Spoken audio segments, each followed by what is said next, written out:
দেখো, তোমরা যা করছো তাতে তো আমি ভুলেই গিয়েছি আমি ছেলে নাকি মেয়ে। তোমাদের দেখে মনে হচ্ছে তোমরা ছেলে আর আমি মেয়ে। আমার কথা শুনে দুইজনই ডেভিলদের মতো হু হু করে হেসে ওঠে। আর তাদের মধ্যে বড় বোন বলে, তাই নাকি? মনে কর তুই মেয়ে। তখন ছোট বোন বলে, আর আমরা হলাম ছেলে, আর আজকে আমরা দুইজন মিলে তোর সতীত্ব হরণ করব। ওদের কথা আর হাসি দেখে আমার গলা শুকিয়ে কাঠ হয়ে গেল। ওরা যেই আমাকে ধরে কিস করতে যাবে তখনই আমি বলে উঠি, আপু আমি পানি খাবো। দুইজনই একে অপরের দিকে তাকিয়ে একজন উঠে গিয়ে আমাকে পানি দেয়। আমি উঠে বসে পানি খেতে থাকি। পানি খাওয়া শেষ, ইচ্ছে করে নিজের গায়ে পানি ঢেলে দেই। তারপর ফ্রেশ হব বলে ওয়াশরুমে চলে যাই। এখন ফ্রেশ হতে হতে চলুন আপনাদেরকে কাহিনীটা কি তা বলি, আর আমি কে আর এসব কি হচ্ছে তাও আপনাদেরকে বলি, কেমন? আমি মেহেদী হাসান, এইবার ইন্টার সেকেন্ড ইয়ারে পড়াশোনা করছি। আব্বু আম্মুর একমাত্র সন্তান আমি। আব্বু ব্যবসায়ী আর আম্মু গৃহিণী। আমাদের জয়েন্ট ফ্যামিলি আর বিজনেসটাও জয়েন্ট। আমার আব্বু আর মামা মিলে দেখাশোনা করে সেটা। আসলে আমার আব্বু ও পরিবারের একমাত্র সন্তান ছিল, তাই আমাদের বাসায় মামারাও একসাথে থাকেন। আব্বু আম্মু মামা মামি আর দাদা দাদি আর আমার মামাতো দুই বোনকে নিয়ে আমাদের জয়েন্ট পরিবার। আর আমার দুই বউ আমার সম্পর্কে মামাতো বোন হয়। আমার একমাত্র মামার দুই বোন এরা, তারা যমজ দুই বোন, এক সেকেন্ডের ছোট বড় তারা। যে একটু বড় তার নাম সাদিয়া আক্তার আর যে একটু ছোট তার নাম নাদিয়া আক্তার। আমি ছোটবেলা থেকে তাদেরকে অনেক ভয় পেতাম, কারণ ওরা দুইজনই আমাকে আব্বু আম্মুর কাছ থেকে শুধু শুধু মায়ের আর বকা খাওয়াতো। শুধু তাই নয়, সুযোগ পেলে নিজেরাও পিটাতো। কিন্তু মামা মামি আমাকে বাঁচিয়ে নিত। আমার থেকে 3 বছরের বড় ওরা, আর ওদের রাগের জন্য আমি ওদের ভয় পেতাম অনেক। একবার আমি যখন ক্লাস 2তে পড়ি তখন ওরা আমাকে অনেক ভয় দেখিয়েছিল। ওরা যেখানে যেত আমি সেখান থেকে পালিয়ে যেতাম। স্কুলের সময় শুধু স্কুলে যেতাম, আর বাকি সময় রুমে বন্দি হয়ে থাকতাম। আবার মাঝে মধ্যে ওদের জন্য স্কুলেও যেতাম না। আম্মু আব্বু ভাবতো ঠিক হয়ে যাবে, কিন্তু 1 বছর পার হওয়ার পরেও যখন আমি ওদের ভয়ে রুম থেকে বের হতাম না, ঠিক মতো খেতাম না, তখন আমাকে সবাই সিদ্ধান্ত নেয় খালাদের বাসায় পাঠিয়ে দিবেন। কিন্তু আম্মু রাজি হয় না। তখনই আব্বু বলে, দেখো, সে আমাদের একমাত্র ছেলে। সে যদি এভাবে ঘরবন্দি হয়ে থাকে তাহলে সামনে কি হবে সেটা ভেবে দেখেছো? মেহেদি হয়তো কোনো কারণে মামুনিদের ভয় পায়।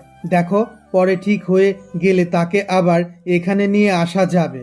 আর তাছাড়া তুমিও সেখানে গিয়ে থেকো মাঝে মধ্যে। আব্বুর কথায় আম্মু পরে বিষয়টা বুঝতে পারে। আমাকে ঢাকা থেকে যশোরে পাঠিয়ে দেওয়া হলো খালাদের বাসায়। তবে আমি একা না, সাথে আম্মু আসে। 3 বছর পর যখন 5-এর পরীক্ষা দিয়ে বাসায় ফিরলাম, তখন আর আপুদের আগের মতো ভয় পেতাম না। তা দেখে আব্বু আম্মু স্বস্তি পায়। কিন্তু আপুরা আমার সাথে কেমন যেন আচরণ করতো আমার সাথে, যা আমি কিছুই বুঝতাম না। আমি যেখানে যেতাম তারাও আমার পিছন পিছন সেখানে যেত। আমি কোনো বিপদে পড়লে তারাই আমাকে উদ্ধার করত, নিজেদের ভাগের খাবার আমাকে দিয়ে দিত। একদিন আমি ঘুরতে যাই, সেখানে আপুরাও ঘুরতে আসে আমার সাথে। সেখানে গিয়ে আপুরা ফুচকা খেতে চাইলো, আর আমাকেও বলে ফুচকা খেতে, তাই অজ্ঞতা রাজি হতে হলো ইচ্ছা না থাকা সত্ত্বেও। কি আর করার, 2 প্লেট ঝাল করে ফুচকার অর্ডার দিয়ে আমরা বেঞ্চে গিয়ে বসলাম। আমি মাঝখানে আর আপুরা আমার দুই পাশে। একটু পরে ফুচকা মামা 2 প্লেট ফুচকা দিয়ে যায়। আপুরা হাতে ফুচকা নিয়ে দুজনে আমার সামনে ফুচকা তুলে বলে, হা করো বাবু। হা কর বাবু। আমি হাঁ করে ফুচকা মুখে পুরে নিলাম। একজনের হাত থেকে ফুচকা মুখে নিয়ে বুঝতে পারলাম অনেক ঝাল। কোনো রকমে খেয়ে ঝাল ঝাল বলে চিল্লাতে থাকি। ফুচকাওয়ালা মামাকে পানি দিতে বললি, পানি শেষ বাবা, দাঁড়াও আমি যাইয়া নিয়ে আইতাছি। এদিকে আমি চিল্লাতেই আছি। এখন তারা কি করবে আমাকে ভেবে না পেয়ে সাদিয়া আপু আমার ঠোঁট জোড়া দখল করে নিয়ে সিনেমায় যেমন করে ঠিক তেমন করতে লাগলো। 5 মিনিট পর ছেড়ে দিয়ে বলে, কিরে, এবার তোর ঝাল কমেছে তো? আমি হাঁপাতে হাঁপাতে বলি, হ্যাঁ কমেছে। কিন্তু এটা তুমি কি করলে, এটা তো পচা কাজ। বলি আমি সাদিয়া আপুর দিকে যেতে লাগলাম। নাদিয়া আপু তখন করুণভাবে বলল, তোর সাথে কথা নেই মেহেদি, তুই সাদিয়ার কাছ থেকে ফুচকা খেলি আর আমার থেকে খেলি না কেন? আমি নাদিয়া আপুর কথা শুনে বললাম, আপু দেখো ওটা অনেক ঝাল, আমি তো খেয়ে পারছি না। তুই আমার হাত থেকে ফুচকা খেলে তোকে আমি আইসক্রিম কিনে খাওয়াবো। আইসক্রিমের কথা শুনে আমি ফুচকাটা মুখে নিলাম, কারণ আইসক্রিম আমার অনেক পছন্দ। আর ফুচকাটা মুখে নিতেই ওমাগো মরে গেলাম, ঝাল ঝাল পানি। আমার অবস্থা দেখে সাদিয়া আপু ফুচকাওয়ালা মামার খোঁজ করতে গেল, কারণ সেই কখন সে গেল ফুচকাওয়ালা মামা আসার কোনো লক্ষণই নেই। সাদিয়া আপু চলে যাওয়ার পর নাদিয়া আপু আমাকে তার দিকে ঘুরিয়ে আমার ঠোঁটের সাথে তার ঠোঁট দুটো ডুবিয়ে কিস করতে লাগলো। একটু পর সাদিয়া আপু চলে এসে দেখলো আমাদের এই অবস্থা, কিন্তু আশ্চর্যের বিষয় হলো সে এগুলো দেখেও কিছু না বলে বেঞ্চে বসে পড়ল। নাদিয়া আপু আমাকে প্রায় 7 মিনিট পর ছাড়লো। আমি হাঁপাতে হাঁপাতে বললাম, নাদিয়া আপু তুমিও পচা, তোমরা দুইজনে আমার সাথে এটা কি করলে? আমার ঠোঁট জ্বলছে। ঝাল কমেনি? আমি মাথা নাড়িয়ে হ্যাঁ বললাম। তখন ফুচকাওয়ালা মামা এলো একটা পানি ভর্তি কলসি নিয়ে। এসে দেখে সব স্বাভাবিক, আমি শান্ত ছেলের মতো বসে আছি। ফুচকাওয়ালা মামাকে দেখে সাদিয়া আপু বলল, কি ব্যাপার মামা, সেই কখন পানি আনতে গেলে আর এতক্ষণ পরে আসলে কেন? মামা তখন মুচকি হেসে দিয়ে বললেন, কাছাকাছি কোথাও পানি নেই, তাই একটু দূরে যেতে হয়েছিল। বাজারের সামনে একটা ব্রিজ আছে, সেখান থেকে আনতে হয়েছে।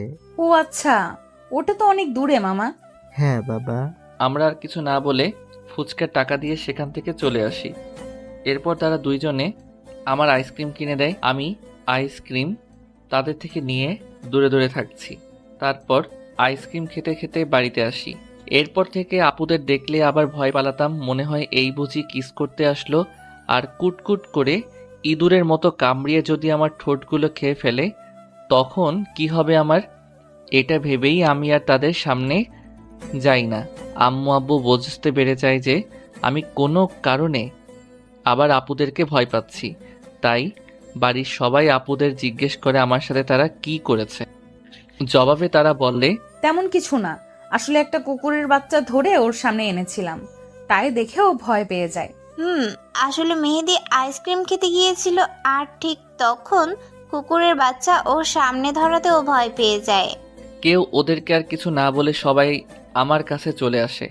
আমি শুয়ে আছি, তখন দাদিমা আমার কাছে এসে আমার মাথায় হাত বুলিয়ে দিতে দিতে বলে, দাদু ভাই, তুমি সাদিয়া আর নীলিমাকে ভয় পাচ্ছ কেন? আমি তখন ছোট, তেমন কিছু বুঝতাম না।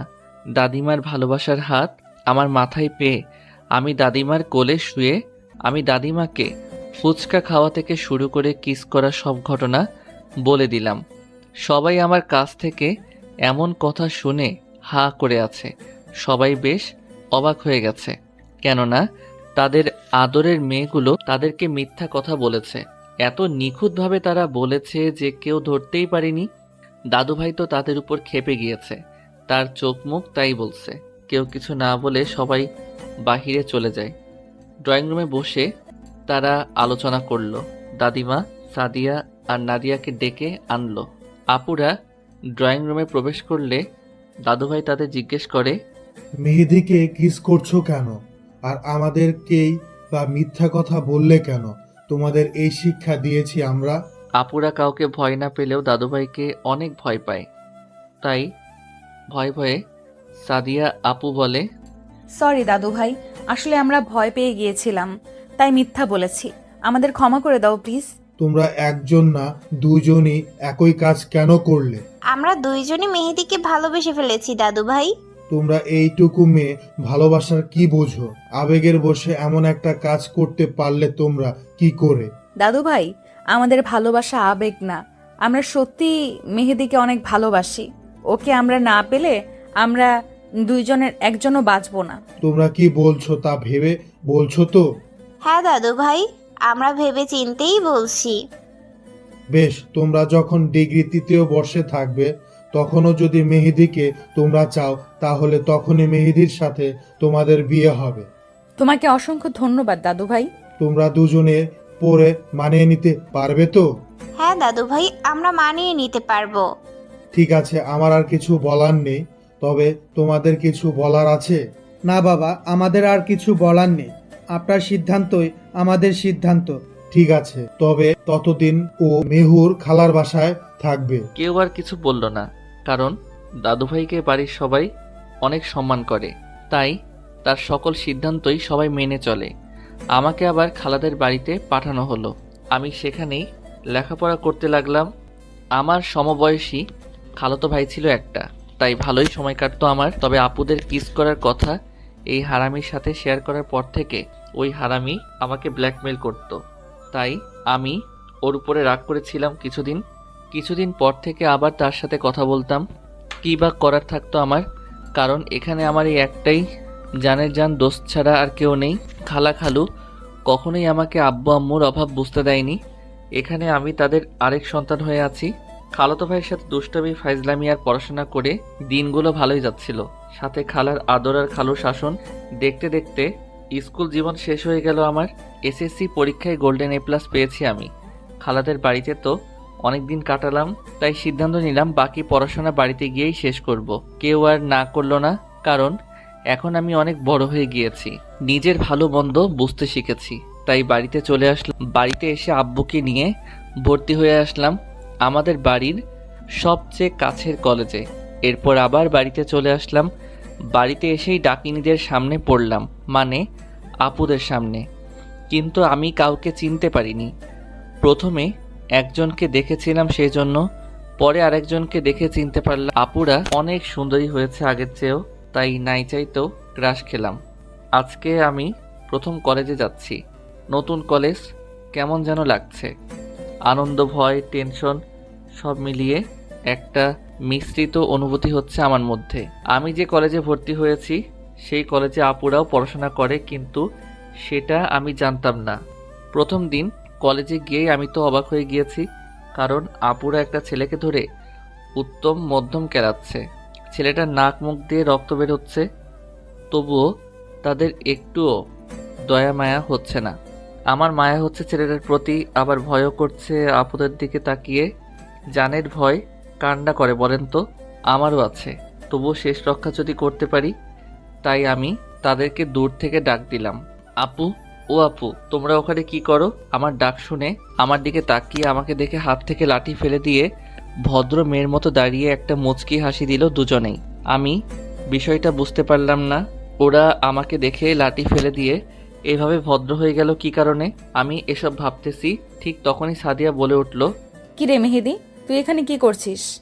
আমি তো এই কলেজেই নতুন ভর্তি হয়েছি। আমার এই কথাটা শুনে তাদের মুচকি হাসিটা উধাও হয়ে গেল নিমিষেই। সেটা আমি বুঝতে পেরে তাদেরকে বললাম, কি হয়েছে আপু, কোনো কি সমস্যা? আরে না না, কি সমস্যা হবে? কোনো সমস্যা নেই, তুই ক্লাসে যা। তা তো যাবই, কিন্তু আপু, তোমরা ওই ছেলেটাকে মারছিলে কেন? আর তোমরা এখানে কি করো? আরে আমরা এই কলেজেই তো পড়ি। আমি কথাটা শুনে একটু অবাকই হলাম, কিন্তু তবুও আমি তাদেরকে এই কিছু না বলে বললাম, দেখি এখন তোমরা সরো, ওই ভাইয়াটাকে হাসপাতালে নিয়ে যেতে হবে। তখন সাদিয়া আপু বলে উঠল, তার দরকার নেই, তুই যা, ক্লাস কর, আমরাই তাকে হসপিটালে ভর্তি করিয়ে দিয়ে আসবো। তুই যা, আমরাই তাকে নিয়ে যাচ্ছি।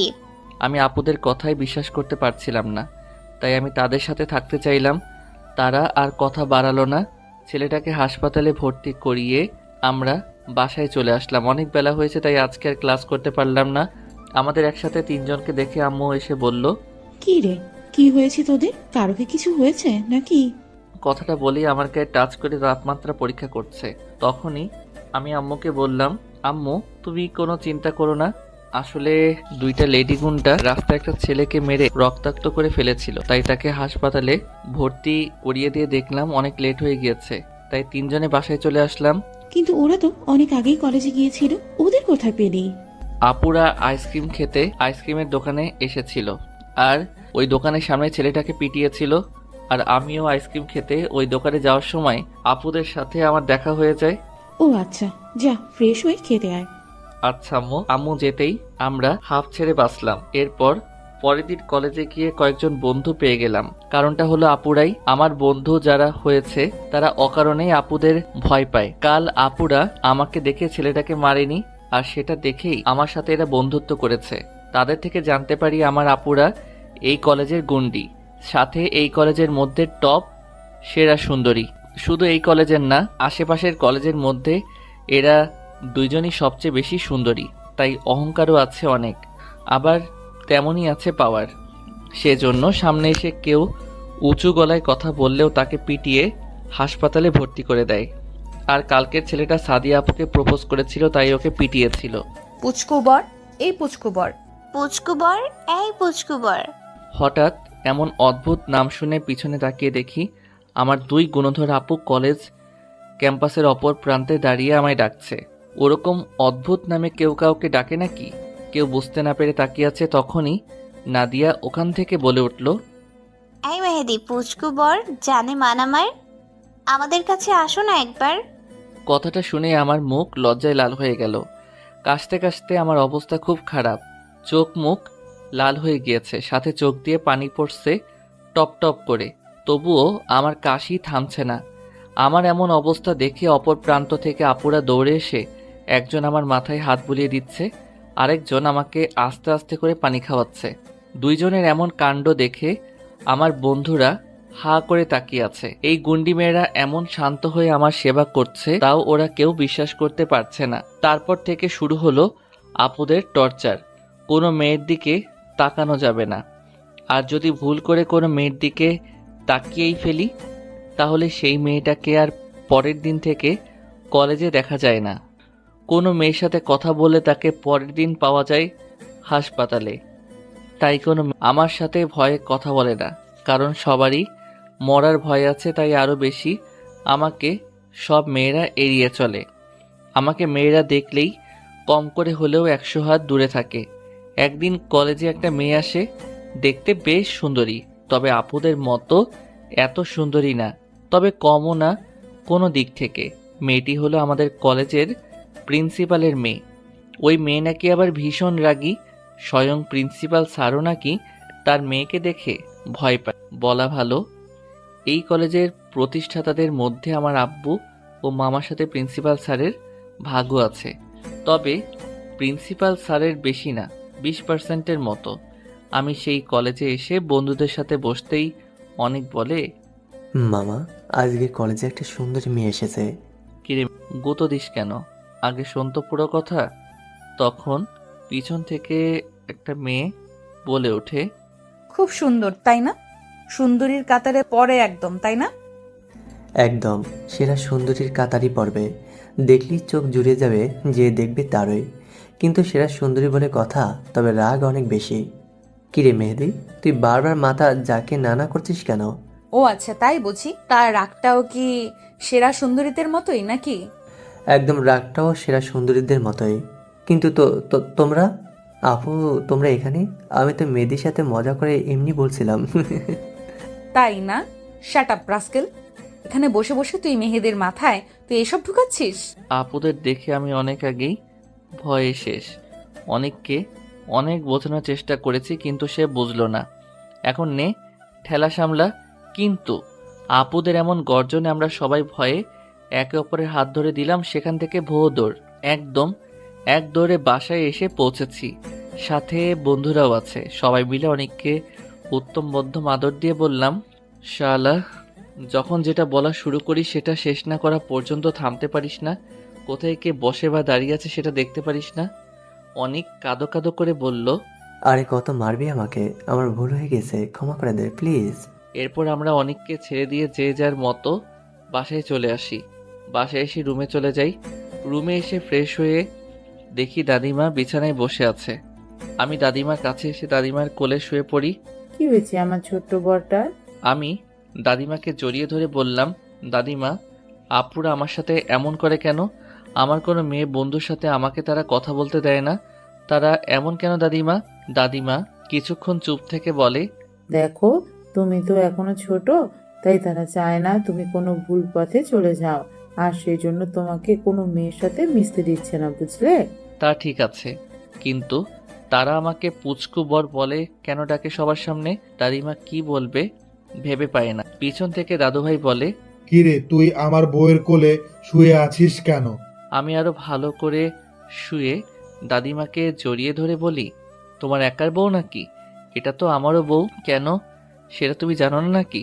এটা শুনে দাদুভাই দাদিমাকে উদ্দেশ্য করে বলে, কি গো, তুমি আমাকে না বলে আরেকটা বিয়ে করে নিলে?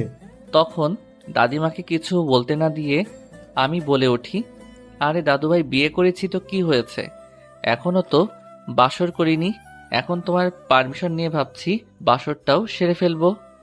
আমার কথা শুনে দাদুভাই রাগি রাগি ভাব নিয়ে বলে, কি বললি শয়তান? দাঁড়া, করাচ্ছি তোকে, আমার বউয়ের সাথে বাসর করাচ্ছি। আমাকে আর পাইকে জাপাং করে উঠে সাপাং করে দিলাম এক দৌড়ে বাড়ির বাইরে। দাদু ভাইকে সবাই ভয় পেলেও আমি ভয় পাই না, কারণ দাদু ভাইকে আমি অনেক ভালোবাসি, আর দাদু ভাইও সেম, তাই ভয়টা আর কাজ করে না। এদিকে আমি চলে আসার পর দাদিমা দাদু ভাইকে বলছে, আর কতদিন মেহেদির কাছ থেকে এভাবে লুকাবে? ওরও তো একটা মতবাদ আছে, তাই না? তুমি মানুষ চিনতে ভুল করছো। মেহেদি একদম তোমার মতোই হয়েছে। বড়রা যা বলবে ও সেটাই করবে। আমি জানি মেহেদি পানির মতো স্বচ্ছ, ওর পবিত্র মনে কোনো কাদা নেই, কিন্তু ওর সেই মনে যদি কখনো কাউকে জায়গা দিয়ে ফেলে, তখন তো সাদি আর নাদিয়াকে মেনে নিতে পারবে না। মেহেদি ধুকে ধুকে বেঁচে থেকেও দিনের পর মরবেও। পিছন থেকে সাদিয়া বলে উঠল, আমরা দুই বোন থাকতে এমন হতে দেব না কখনোই দাদিমা, এই বিশ্বাসটুকু রাখতে পারো। হ্যাঁ দাদিমা, ওকে আমরা আজ থেকে ভালোবাসছি না, 6 বছর ধরে তিলে তিলে ওকে আমরা ভালোবেসে যাচ্ছি। আমি জানি তোমাদের ভালোবাসা খাঁটি, কিন্তু মন যে শুনে না কোনো বারণ। তাই মেহেন্দিকে দেখে রেখো, কারণ এখন মেহেদির উঠতি বয়স, প্রেম ভালোবাসা করতে তো চাইবেই, তাই সাবধানে থেকো। হ্যাঁ, আর মেহেদিকে এখন কিছু বলো না, কারণ আমরা চাই না মেহেদি সিক্রেট করুক। ঠিক আছে দাদু ভাই, আমরা কিছু বলবো না। আচ্ছা দাদু ভাই, দাদিমা, আমরা আসি তাহলে এখন। হঠাৎ করে অনেক জ্বর অনুভব করছি আমি, কিন্তু তবুও ঘুম থেকে উঠে ফ্রেশ হয়ে কলেজে যাওয়ার জন্য রেডি হচ্ছি। প্রথম ইয়ারের ফাইনাল পরীক্ষার আর মাত্র 2 মাস বাকি। রেডি হয়ে নিচে এসে দেখি বাড়ির সবাই আছে, সাথে অনিকও আছে। অনিক আর আমাদের বাড়িটা পাশাপাশি, তাই অনেক মাঝে মধ্যে আমাদের বাড়িতে আসে, আর আমিও ওদের ওখানে যাই।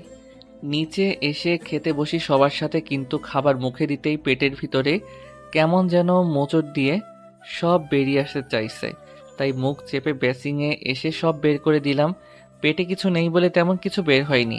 আপুরা আমার এমন অবস্থা দেখে দৌড়ে আমার কাছে চলে আসে, দুজনেরই হাতে পানির গ্লাস। আমি তা দেখে ওখানেই ওদেরকে রেখে চলে গেলাম খাবার টেবিলে, কারণ আমি মুখ পরিষ্কার করে নিয়েছি। খাবার টেবিলে বসতেই অনেক বলে উঠল, কিরে, তুই আবার কার সাথে আকাম কুকাম করে ধরা খাইলে? এরপর আমি অনেকের কথায় অবাক হয়ে বললাম, মানে? সবাই জানার আগ্রহ নিয়ে তাকিয়ে আছে অনেকের দিকে, আপুরাও তাকিয়ে আছে। এরপর অনেক বলে, আচ্ছা, আমি কি চোর নাকি যে সবাই এমনভাবে আমার দিকে তাকিয়ে আছো? বাচ্চা ছেলের ওপরে এভাবে তাকালে তো স্টক করে উপরে টিকিট কনফার্ম করে আসবে। অনেকের কথাই সবাই ওর দিকে থেকে মুখ ফিরিয়ে যে যার মতো করে খেতে লাগলো। তারপর আবার অনেক বলে উঠল, কিরে, কার বাচ্চা তোর পেটে? কার সাথে আকাম কুকাম করে পেটে বাচ্চা বাঁধালি? অনেকের কথা শুনে সবার খাওয়া অফ হয়ে গেল, আর সাদিয়া আপু তখন জুস মুখে দিয়েছিল। অনেকের কথাই তার হেঁচকি উঠে গেল। আমি অবাক হয়ে অনেককে বললাম, তুই কি বলছিস এগুলো? কি বলবো আর, যেভাবে মেয়ে মানুষের মতো মুখে হাত চেপে ধরে দৌড়ে ওয়াশরুমে গেলি, আবার বমিও করলে, এখন তোর ওপর তো আমারও সন্দেহ হচ্ছে ভাই। অনেকের কথার বিষয়টা বুঝতে পেরে সবাই হেসে দিল। আমি উঠে গিয়ে অনেককে মারতে লাগলাম। 2-3টা মাইর দেওয়ার পর অনেক আমার হাত ধরে ফেললো। আমার হাত ধরতেই অনেক বোঝা যায় আমার শরীরের তাপমাত্রা অনেক বেশি। সে আমাকে ধরে এক জায়গায় বসিয়ে আমাকে জিজ্ঞেস করার আগেই আমি অজ্ঞান হয়ে পড়ি। চেয়ার থেকে ধরে আমাকে অনেক বাঁচায় পড়ে যাওয়ার হাত থেকে। আমার এমন অবস্থা দেখে সবাই খাবার ছেড়ে দৌড়ে আসে আমার কাছে। আপুরা এসে আমাকে ধরে বুঝতে পারে আমার অনেক জ্বর এসেছে। তখন আপুরা কান্না শুরু করে দেয়, আর এটা দেখে অনেক টাসকি খেয়ে যায়। তখন অনেক বলে, এটা ওকে দেখার বাকি ছিল। হায় মোর খোদা, কি দিন আইলো গো। অনেকের কথায় কারো কোনো খেয়াল নেই, সবাই আমাকে নিয়ে ব্যস্ত। ধরাধরি করে সবাই আমাকে আমার রুমে নিয়ে এলো। দাদু ভাই ডাক্তারকে ফোন দিয়ে আসতে বলল। একটু পর ডাক্তার চলে আসলো। ডাক্তার এসে আমাকে চেক আপ করে 2টা ইঞ্জেকশন আর কিছু ওষুধ লিখে দিয়ে চলে যায়, আর যাওয়ার আগে বলে যান রাতের আগে জ্ঞান ফিরবে না। আমাকে ঘুমের ইঞ্জেকশন দেওয়া হয়েছে, তবে আস্তে আস্তে জ্বর কমে যাবে। খুবই ভালো হবে যদি আমার মাথায় জলপট্টি দেওয়া হয়, আর হাতে পায়ে তেল মালিশ করে দিলে, আর পারলে স্যুপ বানিয়ে খাইয়ে দিলে ঘুমের মাঝে, তাহলে অনেক উপকার হবে রোগীর জন্য। এগুলো বলে ডাক্তার চলে গেল। কথাটা শুনে আপুরা দুজনে কিচেনে চলে যায়। একজনের হাতে পানি আর কাপড়, আর অন্যজনের হাত গরম করা তেল। দুজনেই আমার পাশে এসে বসে আমার শরীরের উপর মোটা একটা কম্বল দিয়ে দিল। তারপর একজন জলপট্টি দিয়ে দিচ্ছে, আরেকজন হাতে পায়ে তেল মালিশ করে দিচ্ছে। এটা দেখে সবাই বাহিরে চলে যায়। অনেক মনে মনে বলে, दाल में कुछ काला है। এরপর অনেকে ওদের বাড়িতে চলে যায়। দুপুরে আমার শরীর থেকে কম্বলের নিচ দিয়ে আমার শরীরের সব জামা কাপড় খুলে দিয়ে একজনে কাপড় দিয়ে গা মুছে দিল, আরেকজন স্যুপ বানিয়ে নিয়ে এসে আমার মাথা তার কোলের মধ্যে উঁচু করে রেখে দিয়ে স্যুপ খাইয়ে দিচ্ছে। স্যুপ খাওয়া শেষ হলে একজন আমার কাছে সাথে থাকে, আরেকজন অনেকের বাসায় গিয়ে অনেককে ডেকে আনে। অনেক কিছু না বলে চলে আসে, এসে দেখে আমি ঘুমিয়ে আছি। সাথে আমার পাশে আমার হাত ধরে বসে আছে নাদিয়া আপু। তখন অনেক বলে, আমাকে কেন ডেকে আনলেন আপু? তুই মেহেদির পোশাকগুলো পরিয়ে দে তো। কথাটা শুনে অনেক বলে, কেন, ও কি পোশাক ছাড়াই ঘুমিয়ে আছে নাকি? হ্যাঁ, আমরা ওর পোশাকগুলো খুলে ওর গাটা মুছিয়ে দিয়েছি। তখন অনেক চোখ বড় বড় করে দুজনের দিকে তাকিয়ে বলে, নাউজুবিল্লাহ নাউজুবিল্লাহ, একটা বাচ্চা ছেলেকে এভাবে অচেতন অবস্থায় পেয়ে আপনারা দুজন ছেলেটার ইজ্জত হরণ করতে পারলেন? এই, তুই কোনো কিছু না জেনেই এমনভাবে চেঁচামেচি করছিস কেন? না মানে তোমরা যেভাবে বললে তাই ভাবলাম বাচ্চা ছেলেটার আজ বুঝি সব গেছে। হয়েছে, আর বোঝা লাগবে না তোর।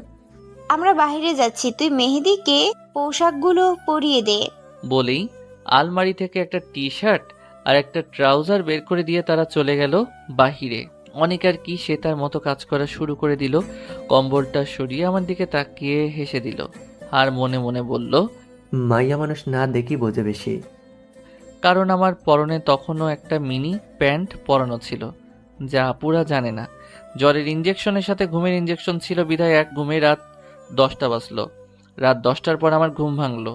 ঘুম থেকে সজাগ হয়ে দেখি পুরো রুম ঘুটঘুটে অন্ধকার। বিছানা ছেড়ে উঠতে গেলে বুকটা খুব ভারী ভারী লাগলো। কি ব্যাপারে এত ভারী ভারী লাগছে কেন? আমাকে কি কেউ কিডন্যাপ করে আনলো নাকি? আবার উঠার চেষ্টা করলাম, কিন্তু পারছি না। তখন ভাবলাম আমাকে হয়তো কেউ সত্যি সত্যি কিডন্যাপ করেছে, না হলে এইভাবে অন্ধকারের মধ্যে আমাকে বেঁধে রাখবে কেন? কথাটা ভেবেই জোরে চিৎকার করতে থাকি আমি, বাঁচাও বাঁচাও বাঁচাও বলে। আমার চিৎকার শুনে সবাই আমার রুমে চলে আসে। আপুরা উঠে তাড়াতাড়ি রুমের লাইট অন করে দেয়। ইতিমধ্যে আমার রুমে সবাই এসে উপস্থিত হয়ে গিয়েছে।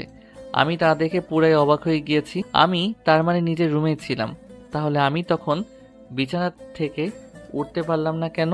এদিকে দুই দিক থেকে দুই আপু বলল, কি হয়েছে মেহেদি তোর? তুই ওভাবে চিৎকার করলি কেন রে? কিছু দেখে কি ভয় পেয়েছিস? আমার এসব কথা শুনতে ভালো লাগছিল না, তাই আমি বলে উঠি, এই পেটনিরা চুপ থাকো তো। আর আমি একটু আগে বিছানা ছেড়ে উঠতে পারছিলাম না কেন? আর আলো দেওয়ার সাথে সাথেই বিছানা ছেড়ে উঠতে পারলাম কিভাবে? আমার কথা শুনে আপুরা বুঝে যায় বিষয়টা কি ঘটেছিল। সবাই উৎসুক হয়ে তাকিয়ে আছে কি হয়েছে তা জানার জন্য।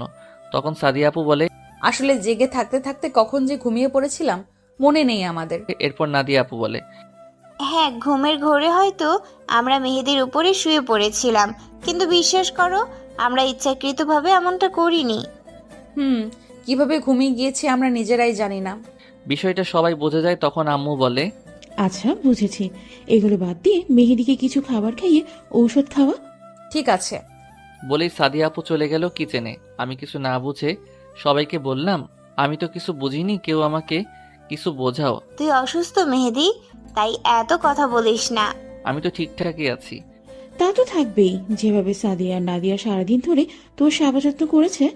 আমি একটু অবাক হয়ে বললাম, কি বলছো তোমরা? রুমটা ভালোভাবে দেখো, তাহলে ঠিক বুঝতে পারবে। আমি দাদিমার কথা শুনে সারা রুম চোখ বুলিয়ে দেখলাম। এক সাইডে রাখা আছে তেল গরম করা, আরেক সাইডে আছে একটা বালতি পানি ভরা, তার পাশে আছে সুপের বাটি। ওয়াশরুমের দিকে তাকিয়ে দেখলাম এক বালতি পানি, যা দেখে বোঝাই যাচ্ছে যে মাথায় পানি দেওয়া হয়েছে। এরপর বেলকনির দিকে চোখ যেতেই নিজের দিকে তাকালাম, তারপর দিলাম এক চিৎকার। এরপর সবাই আমার চিৎকার শুনে কানে হাত দিল। তখনই অনেক রুমে প্রবেশ করতে করতে বলল, মেয়ে লোকের মতো এভাবে চিল্লাচ্ছিস কেন? নিজেকে কি তৃতীয় লিঙ্গের মানুষ হিসেব করতে চাচ্ছিস নাকি? আমি কিছু বলতে যাব তখনই আবার অনেক বলে উঠল, আবে শালা, এত আতঙ্কিত হওয়ার কিছুই নেই। তোর কোনো কিছু আমি দেখি নাই। কথাটা শুনে আমি কিছুটা স্বস্তি পেলাম আর বুঝলাম আমার পোশাক চেঞ্জ করিয়েছে এই হারামি। তারপর আর কি, সাদিয়া আপু এসে আমাকে খাবার খাইয়ে দিল আর নাদিয়া আপু এসে আমাকে ওষুধ খাইয়ে দিয়ে চলে গেল। আর ঠিক করা হলো অনিক আজকে আমার সাথে ঘুমাবে, রাতে যদি আবার আমার জ্বর আসে। তাই শুয়ে আছি আমি আর অনিক। তখন অনিক বলে উঠল, দোস্ত ডাল মে কুছ গড়বড় হে। কেমন? আমি সঠিক জানি না, তবে 99.9% শিওর যে তোর মামা তো দুই বোনই তোকে ভালোবাসে। দূর, এটা হতে পারে না। যদি হয় আমি শিওর এমন হতেই পারে না। তাহলে আমি যা বলবো তুই তাই করে দেখ। কি করতে হবে আমাকে? সামনে পরীক্ষা, তাই এখন কিচ্ছু করতে হবে না, তবে তবে কি? পরীক্ষা পর করতে হবে। কিন্তু কি করব সেটা তো বলবি। আগে বল, যা বলবো তা করতে পারবি তো? করব, বল। প্রমিস? প্রমিস। এইবার বল। কিরে, তুইও কি আপুদের ভালোবাসিস নাকি? দেখ, এবার লাত্তি খাবি কিন্তু। আরে রাগিস কেন, শোন তাহলে। পাগল নাকি? আমি পারবো না এগুলো। তুই প্রমিস করেছিস মেহেদি, করতে তো তোকে হবেই। কিন্তু তোর আন্দাজ যদি সত্যি হয় তাহলে আপুরা আমাকে শেষ করে দিবে, আর তা না হলে ওই গুন্ডি মেয়ে আমাকে কাঁচা চিবিয়ে খেয়ে ফেলবে। তেমন কিছু হবে না, চিল কর। আরে রাখ তোর চিল, এখন ঘুমাতো। অনেক আর কিছু না বলে ঘুমিয়ে যায়। আমিও এসব কথা ভাবতে ভাবতে ঘুমিয়ে পড়লাম। পরের দিন থেকে শুরু হলো আমার সেই কলেজ লাইফ। এর মাঝে প্রিন্সিপাল স্যারের মেয়ের সাথে আমার একবারও দেখা হয়নি। কারণটা হলো আমার আপুরা। প্রিন্সিপাল স্যারের মেয়ের নাম আশফিয়া খান আহি। আহি যেখানে থাকে আমিও ওই দিকে যেতে লাগলেই আপুরা এসে আমাকে আটকিয়ে দেয়। একটা বিষয় বড্ড অনেক ভাবায় আমাকে, আর সেটা হলো আমি আসার আগে আপুরা প্যান্ট শার্ট পরে কলেজে আসতো। প্রথম দিনেও তাই দেখেছিলাম। আমি এত কিছু না ভেবে পড়াশোনায় মন দিলাম। দেখতে দেখতে পরীক্ষার দিন চলে এলো। ভালোই ভালোই সবগুলো পরীক্ষা দিলাম। ভালোই হয়েছিল পরীক্ষাগুলো। পরীক্ষা শেষ হলে খালামণিদের বাড়িতে গিয়ে কয়েকদিন থেকে আসলাম। সাথে করে আমার খালাতো ভাই অয়নকেও নিয়ে আসলাম। অয়নের নাকি সেখানে একা একা লাগে, তাই অয়ন আমার সাথে আমারই কলেজে ভর্তি হলো। আর এটাই হলো বিপত্তি, কারণ প্রথম দিন অয়নকে নিয়ে কলেজে আসার সাথে সাথেই গেটেই ঠাস। বুঝলেন না তো? চট্টর মানি কেউ কাউকে ঠাস করে অয়ন নিচে পড়ে যায়। আহি আর অয়নের ঠোঁটজোড়া আহির দখলে। অয়ন বেচারা করে ছাড়ানোর চেষ্টা করছে, কিন্তু পারছে না। বিষয়টি কি হচ্ছে আমরা দাঁড়িয়ে বোঝার চেষ্টা করছি। ঠিক তখনই আহির বান্ধবীরা এসে বলে 5 মিনিট নাকি শেষ। আহি অয়নকে ছেড়ে দিয়ে বলে, সরি বেবি, জাস্ট ডেয়ার ছিল। আমরা তো পুরাই টাসকি খেলাম। কথাটা শুধুমাত্র একটা ডিয়ারের জন্য এইভাবে একটা ছেলের ইজ্জতের উপর হামলা চালালো। আহি চলে যাবে ঠিক তখনই অয়ন বলল, বে, আমার ইজ্জত লুটে নিয়ে চলে গেল গো। কেউ ধরো রে, আমার ইজ্জত লুট করেছে।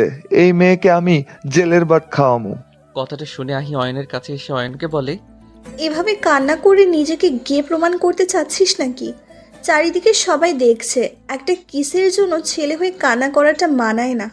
বাসায় কি ওটা কেটে ফেলো কেমন? আহির এমন কথায় অয়ন কান্না থামিয়ে চুপ হয়ে যায়, আর আমি টাসকি খেয়ে যাই পুরাই। আমি অনেক আর অয়ন কাছাকাছি ছিলাম বিধায় সব কথাই শুনতে পেয়েছিলাম। আহি চলে যেতেই আমি বললাম, মামা এটা মাইয়া না অন্য কিছু? পুরাই আগুন।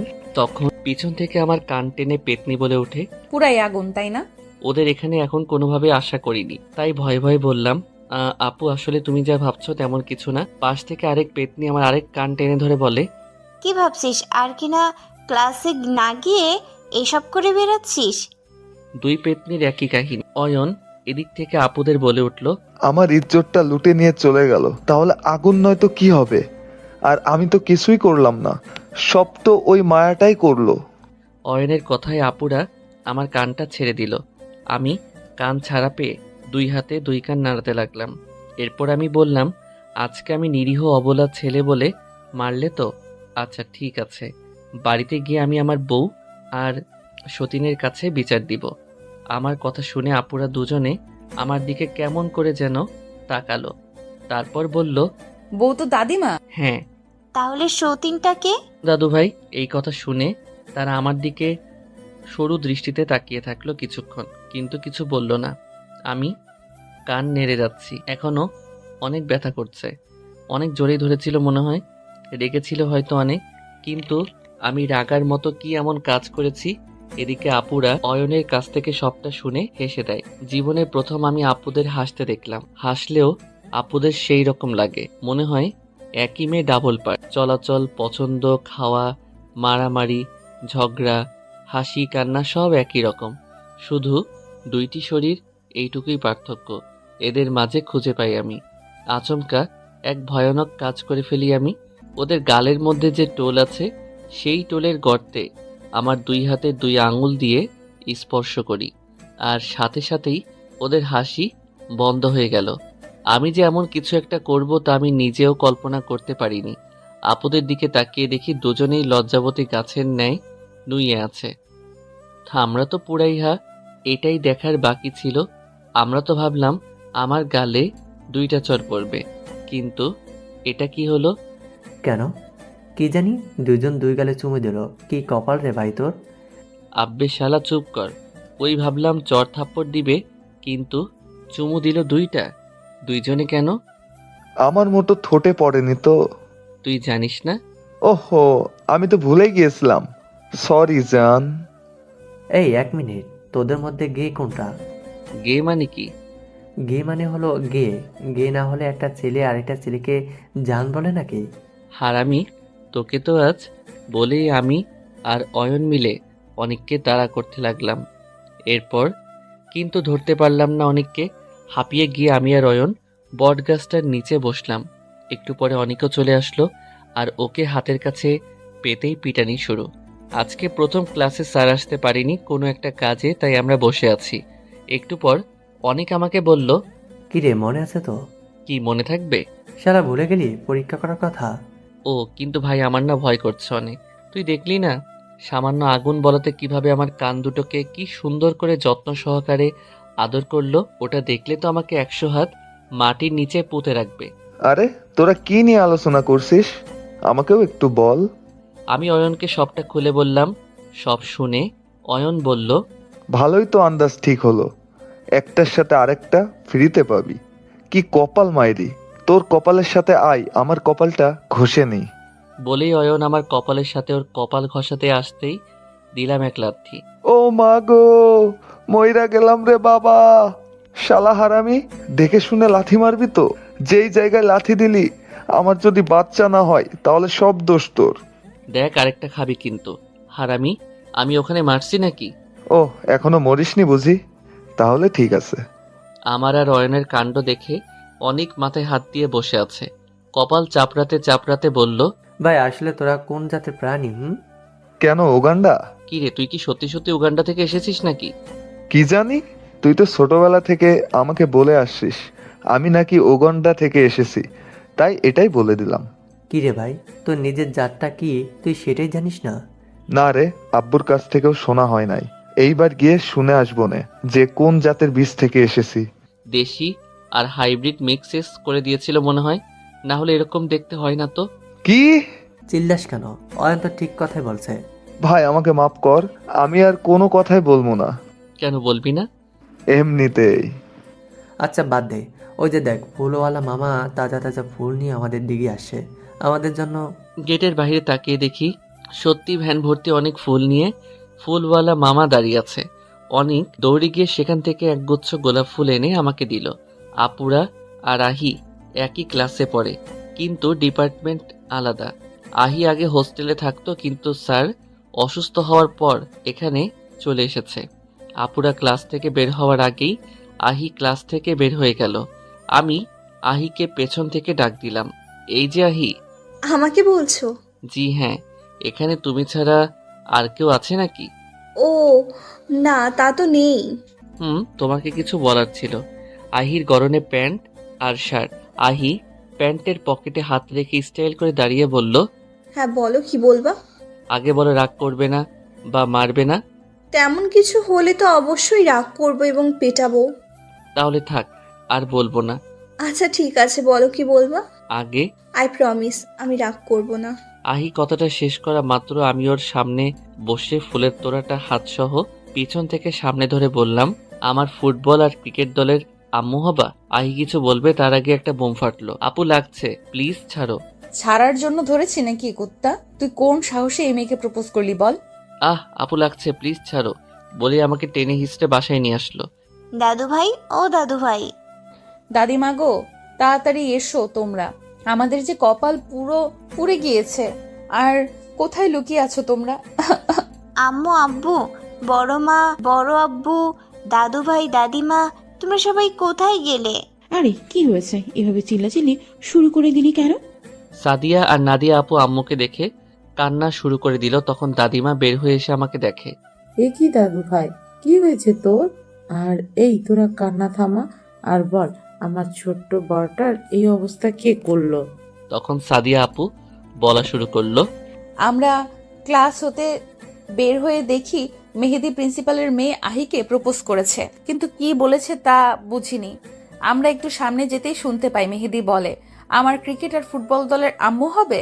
ও হয়তো একসেপ্ট করে নিত, কারণ তার ঠোঁটে মিষ্টি হাসি দেখেছিলাম আমরা। তাই আমরা দৌড়ে গিয়ে মেহেদির কান ধরে টেনে তুলি, দুইজন দুই পাশ থেকে। তারপর চুল ধরে টানাটানি করি আর বলি, ওই তুই ওকে প্রপোজ করলি কোন সাহসে? বল, আর কখনো কোনো মেয়েকে প্রপোজ করবি? আমি কাকে প্রপোজ করব কি করব না সেটা কি তোমাদের থেকে শুনতে হবে নাকি? ভুলে যেও না আপু, এখন আমি যথেষ্ট বড় হয়েছি। কি বললি তুই? আর একটাবার বল। লাগছে কিন্তু আপু, ছাড়ো বলছি। ছাড়বো তো বটেই, তার আগে তুই আরেকবার ওই কথাটা বল। তারপর আর কি, সব তো আপনারা জানেনই। দাদুভাই সবটা শুনে বলল, যাও, এখন তোমরা তিনজন রুমে গিয়ে ফ্রেশ হয়ে নাও। আমরা বড়রা সবাই মিলে এখন আলোচনা করব। আমি আর আপুরা যে যার রুমে চলে আসলাম। অয়ন আর অনিক আমার সাথে আসতে লাগলে ওদের আটকিয়ে আসল বিষয়টা জানতে চাইলো দাদুভাই। তখনই অনিক সবকিছু বলে দেয়। দাদুভাই সবটা শুনে মৃদু স্বরে আব্বুর উদ্দেশ্যে বলে, শোনো, নাতির বিয়ের আয়োজন করো। আজকে মেহেদির সাথে সাদিয়ার আর নাদিয়ার বিয়ে দেব। কিন্তু বাবা, একদিনে এত কিছু কিভাবে সম্ভব? তাও আবার একসাথে তিনটা সন্তানের বিয়ে।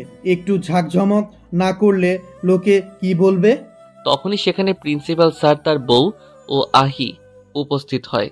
এরপর প্রিন্সিপাল স্যারকে দেখে দাদুভাইয়ের মুখের রংটা পাল্টে যায়, কারণ সবাই মনে করেছে প্রিন্সিপাল স্যার আহির সাথে আমার বিয়ের কথা বলতে এসেছে।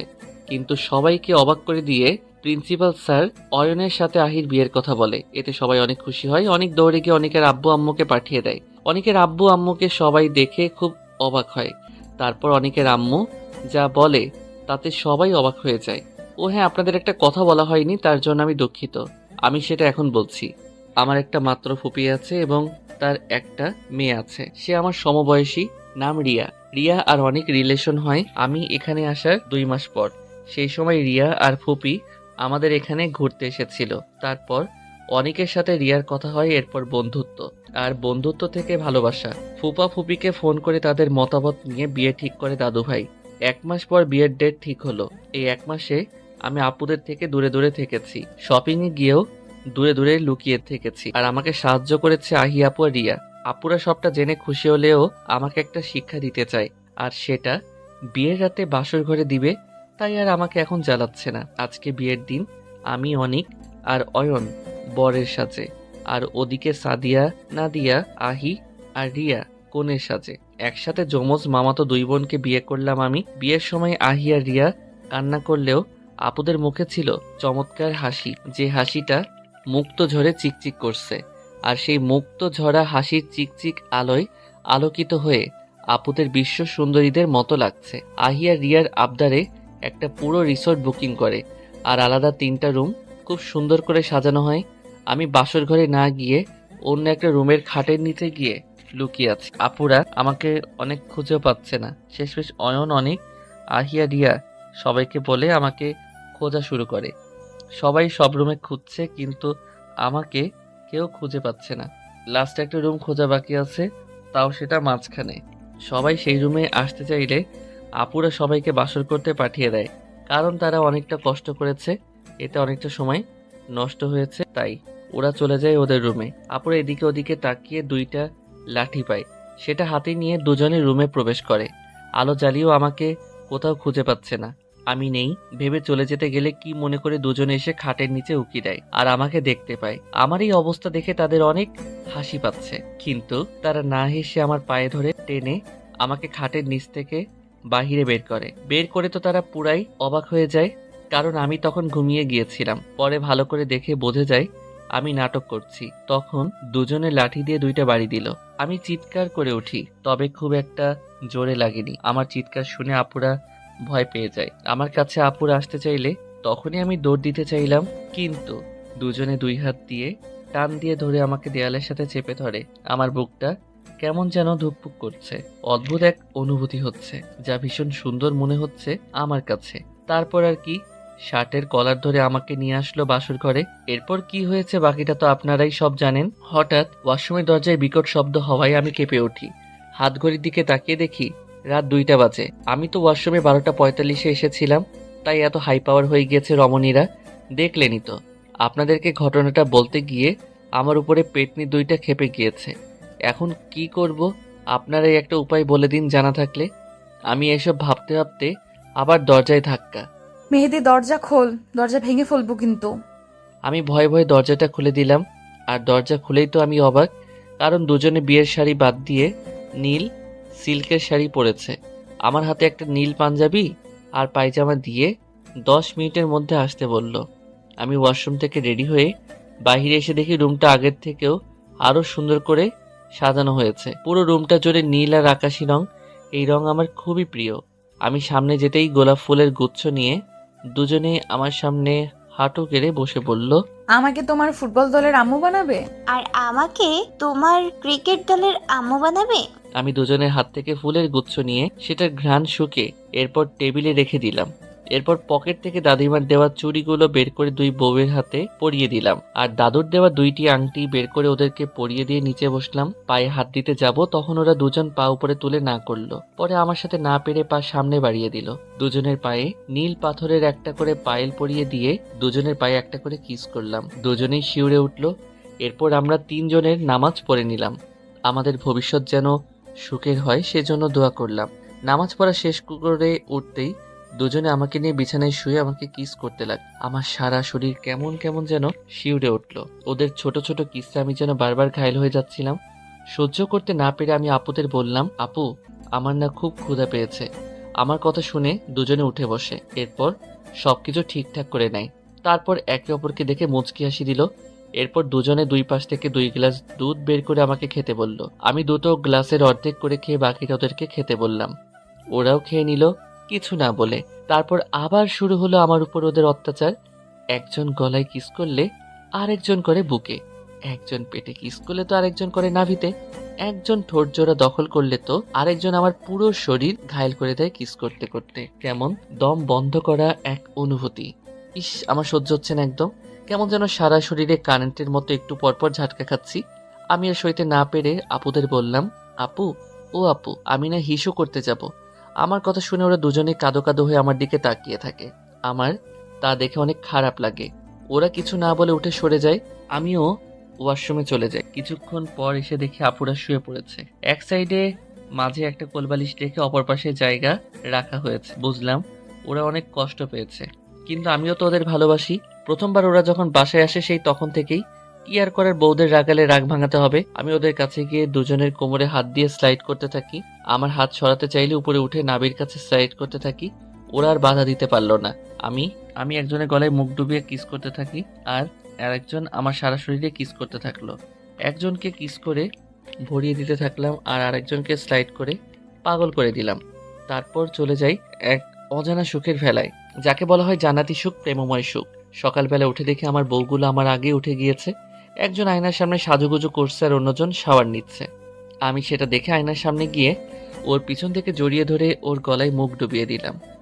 ভয়েস শুনে বুঝতে পারলাম এটা সাদিয়া, তাই আরো গভীরভাবে জড়িয়ে ছোট একটা বাইট দিলাম। এরপর তা দেখে সাদিয়া বলল, এই দুষ্টু কি করছো? সাদিয়া চুপ থাকো, আমার বউকে আমি আদর করছি, তুমি এর ভিতরে কথা বলছো কেন? কথাটা শুনে সাদিয়া তো পুরাই অবাক, কারণ ওদেরকে পিছন থেকে আজ পর্যন্ত কেউ চিনতে পারেনি তাদের ভয়েস শুনে, কারণ ওদের দুজনের ভয়েসটা কিছুটা ডিফারেন্স। কিন্তু আমি কিভাবে সেটা বলে দিলাম তা দেখেই সাদিয়া অবাক হয়ে গিয়েছে। সাদিয়াকে এমন ভাবান্তর দেখে আমি তাকে আরো গভীরে গিয়ে কিস করতে লাগলাম। সাদিয়া একটু পরপর কেঁপে কেঁপে ওঠে। আমি বুঝলাম বেশি সময় ধরে দুষ্টুমি করা যাবে না, তাই একটা জোরে বাইট দিয়ে বেলকনিতে চলে আসলাম। এদিকে সাদিয়া আমাকে বকছে, কিন্তু আমি কিছু শুনতে পাচ্ছি না, কারণ সে বিড়বিড় করে বকছে আমায়। কামড়টা একটু জোরেই দিয়েছিলাম তো তাই। নাদিয়া ওয়াশরুম থেকে বেরিয়ে আসে, মাথার চুলগুলো টাওয়েলটা দিয়ে নাড়াতে নাড়াতে। এরপর সে বেলকনিতে আসতে থাকে। তা দেখে সাদিয়া বলে, যা যা বুঝবি ঠালা, আর ভাগ্য ভালো হলে বেঁচে যাবি। মানে? সাদিয়ার কিছু বলছে না, শুধু মিটমিট করে হেসে যাচ্ছে। এরপর নাদিয়া কিছু না বুঝে বেলকনিতে চলে আসে। আমাকে দেখে বেলকনিতে দাঁড়িয়ে থাকতে দেখে একটু অবাক হয়, কিন্তু কিছু বলছে না। নাদিয়া তার মতো নিজের কাজ করতে থাকে।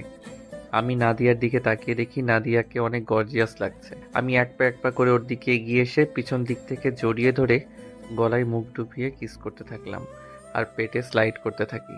নাদিয়া জমে ঠান্ডা হয়ে গিয়েছে, কেমন অদ্ভুতভাবে কাঁপছে। তা দেখে মৃদু হাসলাম আমি।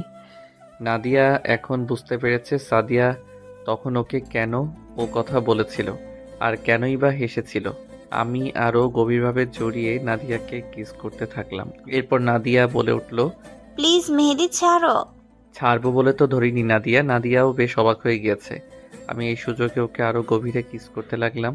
ও একটু পরপর কেঁপে কেঁপে উঠল, তাই নাদিয়াকেও সেম জায়গায় সেমভাবে বাইট দিয়ে ছেড়ে দিলাম। এরপর চলে আসলাম ওয়াশরুমে। নাদিয়া বিড়বিড় করে বকছে আর কামড়ের জায়গায় হাত রেখে ভিতরে চলে আসলো। এরপর সাদিয়ার কাছে এসে বসে পড়ল। এরপর দুইজন দুজনের দিকে তাকিয়ে দুজনেই হা হা করে হেসে দেয়। সবাই রেডি হয়ে সকালের নাস্তা খেয়ে যে যার বউ নিয়ে বাসায় চলে আসলাম। বাসায় এসে ফ্রেশ হয়ে রুমে এসে আমি তো অবাক। আমার রুমে তো কিছুই নেই, শুধু একটা খাট, পড়ার টেবিল আর আলমারি ছাড়া। বাইরে এসে আম্মুকে জিজ্ঞেস করতেই আম্মু বলে, তোর রুম এখন থেকে মাঝখানেরটা, ওখানে গিয়ে দেখ। কারণ কি আম্মু? কারণ হলো তোর রুমটা অনেক ছোট, তাই। ও আচ্ছা, বলেই আমি নতুন রুমে চলে আসলাম। রুমে এসেই তো আমি পুরাই অবাক। রুমটা অনেক সুন্দর করে সাজানো হয়েছে। বিশাল একটা খাট আর 3টা আলমারি, যার গায়ে নাম লেখা আছে কোনটাকে ব্যবহার করবে। একটা বিশাল বড় ড্রেসিং টেবিল, আরও নানান কিছু রাখা আছে রুমের মধ্যে। রুমটা ভালো করে দেখলাম, এটা সাউন্ড প্রুফ রুম। এই বাসায় সকল রুম সাউন্ড প্রুফ রুম, শুধু আমার আর নাদিয়ার রুম ছাড়া। ওই রুমগুলো ছোট আর বাচ্চাদের রুম বলে এই সিস্টেম করা ছিল না। আমি ফ্রেশ হয়ে এসে দেখি দুজনের জামা কাপড় আলমারিতে গুছিয়ে রাখছে। আমাকে দেখে দুজনে আমার দিকে তাকিয়ে দেখলো আমি টাওয়েল পেঁচিয়ে দাঁড়িয়ে আছি। তা দেখে একজন টি শার্ট আর আরেকজন ট্রাউজার এনে আমাকে দিল। আমি একটা মুচকি হাসি দিয়ে এগুলো নিয়ে আবার ওয়াশরুমে চলে গেলাম। একটু পর বেরিয়ে এসে দেখি দুজনেই বসে আছে। আমি বের হতেই বলল, খেতে চলো। চলো। দুপুর হয়ে গিয়েছে, কারণ আস্তে আস্তে আমাদের অনেক সময় লেগে গিয়েছিল সেখান থেকে, তাই খেতে চলে গেলাম। খাবার টেবিলে এসে দেখি সবাই আছে এখানে। আমিও একটা চেয়ারে বসে পড়লাম। আমার দুই পাশে আমার দুই বউ বসে পড়ল। ওরা দুজনে দুজনের প্লেটে খাবার তুলে নিল, কিন্তু আমাকে দিল না। এটা দেখে আমি মনে অনেক কষ্ট পেলাম। ভাবলাম ওদের হয়তো অনেক ক্ষুধা পেয়েছে, তাই হয়তো আমাকে খাবার তুলে দেওয়ার কথা ওদের মনে ছিল না। কথাটা ভেবেই যেই খাবার নিতে যাব তখনই সাদিয়া বলে উঠল, হা করো। আমি বুঝতে পারলাম এই জন্যই হয়তো আমার প্লেটে খাবার দেয়নি। আমি আর কোনো কথা না বলে খেয়ে নিলাম। দুপাশ থেকে দুই বউ খাইয়ে দিচ্ছে। বেশ মজাই লাগছে। এমন ভাগ্য কয়জনের কপালেই বা আছে। আমি তৃপ্তি সহকারে খাচ্ছি, তখনই তো কপাল দেখে আমার নিজেই খুব হিংসা হচ্ছে। কেন? এই যে তোর দুই পাশে দুইটা সুন্দরী বউ তোকে খাবার খাইয়ে দিচ্ছে, আর আমাকে দেখ কি ফাটা কপাল। আরে বুড়ো, কি যে বলো! আমার 3টা বউ, একজন হয়তো অভিমান করে আছে তাই খাইয়ে দিচ্ছে না, না হলে সামনে থেকে আরেকটা সুন্দরী বউ খাইয়ে দিত। কথাটা শুনে দাদুভাই রাগী হওয়ার ভাব করে বলে, তোর দুইটা সুন্দরী বউ থাকতে আমার একটা সুন্দরী বউয়ের দিকে নজর দিস কেন রে? বারে, এটা তো আমার বড় বউ। বিয়ে করেছি সেই অনেক বছর আগে, কিন্তু আফসোস এখনো পর্যন্ত বাসরটাই করতে পারলাম না। অনুমতি দাও না বুড়ো, শুভ কাজটা শেষ করে ফেলি। তবে রে দাঁড়া তুই। আমাকে আর পায় কে? খাওয়া তো অনেক আগেই শেষ হয়ে গিয়েছে, তাই এক দৌড়ে রুমে চলে আসলাম। রুমে এসে শুয়ে পড়লাম। উদ্দেশ্য ভান করে ঘুমিয়ে পড়ব। কিছুক্ষণ পর আমার দুইটা বউ রুমে চলে এলো। দরজাটা লক করে আমার দুই পাশে দুইজন শুয়ে আমার বুকে মাথা রাখলো। এই শোনো না, হুম, বলো, শুনছি। তুমি কি আমাকে ভালোবাসো? তোমাদের কি মনে হয় ভালোবাসি নাকি বাসি না? মনে তো হচ্ছে ভালোই বাসো। আমি সাদিয়া আর নাদিয়ার ঠোঁটে ছোট্ট করে একটা কিস করে বললাম, হ্যাঁ গো পাখিরা, আমিও তোমাদের অনেক ভালোবাসি। সত্যি? হ্যাঁ বউ, সত্যি। ওরা খুশিতে গদগদ হয়ে আমাকে শক্ত করে জড়িয়ে ধরে। আমার বুকে দুজনে ছোট্ট একটা কিস করে আবার চুপটি করে শুয়ে পড়ল। এইভাবে আনন্দ, দুষ্টুমি, হাসি কান্নায় চলতে থাকলো আমাদের জীবন। সাদিয়া আর নাদিয়া কখনোই ঝগড়া করে না, আর যদিও তেমন কিছু হয় তাহলে তারা নিজেরাই তার সমাধান করে ফেলে, না হলে মানিয়ে নিয়ে চলে। আপনারা সবাই দোয়া করবেন এভাবে মিলে মিশে যেন সারাটি জীবন কাটাতে পারি আমরা।